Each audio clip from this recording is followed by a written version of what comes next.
Lumabas na ang larawan ng mga kandidatang maglalaban-laban para sa darating na Miss Universe Philippines 2024. Sa official post ng MUP sa kanilang Facebook page, makikita ang naggagandahang headshots ng 54 na mga kandidatang sasabak sa pageant. Nauna nang inanunsyo ng organizers na may 55 kandidata ang magpapasiklaban sa pageant ngayong taon.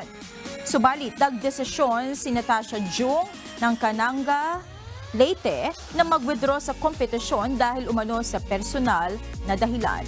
Ang mananalong kandidata ngayong taon ang siyang magmamana ng korona at titulo mula kay Miss Universe Philippines 2023 Michelle D at siyang lalaban sa susunod na Miss Universe pageant.